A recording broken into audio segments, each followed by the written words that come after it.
So చాలామంది students ఎక్కడికి ఎందుకు వస్తారు అని అంటే, ఇక్కడ నాన్ బ్యాంకింగ్ ఫినాన్స్ వాళ్ళు కూడా మీకు ఫినాన్స్ ఇవ్వడానికి రెడీగా ఉండేటువంటి సర్వీసెస్ని ఇస్తూ ఉన్నారు వీసోర్స్ నుంచి.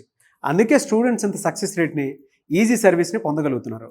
అయితే ఇక్కడ ప్రాసెస్ ఏ విధంగా ఉందనేది ఈరోజు మనతో పాటు సో నాన్ బ్యాంకింగ్ ఫినాన్స్ నుంచి పర్సన్ కూడా ఉన్నారు, వారితోనే అడిగి తెలుసుకుందాము ఇక్కడ ప్రాసెస్ ఏ విధంగా ఉంటుందని. హలో అండి, మీ పేరు? కార్తిక్ సార్. కార్తిక్ గారు, ఓకే. సో ఏ ఇన్స్టిట్యూట్ అనేది అంటే నాన్ బ్యాంకింగ్? మాది ఎన్బిఎఫ్సి సార్, ఆక్సిలో నుంచి నేను వర్క్ చేస్తున్నాను సార్. ఓకే. ఎలా అండి, అంటే స్టూడెంట్స్కి ఎలాంటి సర్వీసెస్ ఇస్తారు మీరు వీసోర్స్ నుంచి?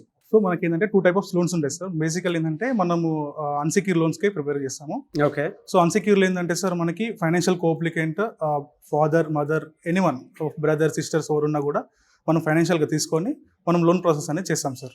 Okay.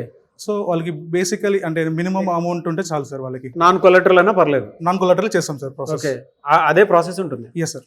Okay.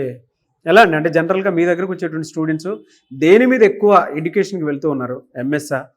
MS sir, MS and యూకేకి వెళ్తున్నారు సార్ ఇప్పుడైతే ప్రెసెంట్. ఓకే. సో వాళ్ళకి మీరు ఎక్కువ services yes sir, exact resource నుంచి? Yes sir. వెరీ గుడ్ అండి. అంటే జనరల్గా ఎంతవరకు ఉండేటువంటి అవకాశం, లోన్ ఫెసిలిటీ ఎంతవరకు ఉంటుంది సార్? అప్ టు మనకి సిఓ ఇస్తాం సార్. కాస్ట్ ఆఫ్ ఎడ్యుకేషన్ మొత్తం కూడా మనం కవర్ అవుతుంది సార్. ఈవెన్ 1 year అయినా కూడా మనం ప్రాసెస్ చేస్తాం సార్. 1 year అయినా ప్రాసెస్? ఎస్. Very good. మీరు ఇచ్చే ఎడ్యుకేషన్ లోను దేనికి కవర్ అవుతాయండి? సార్ మనం ఇచ్చే ఎడ్యుకేషన్ లోను మనకి tuition fee, living expenses and local expenses కూడా మనము తీసుకోవచ్చు సార్. ఎనీవేస్, థ్యాంక్ యూ అండి. Thank you so much for the information, Karthik. Thank you sir.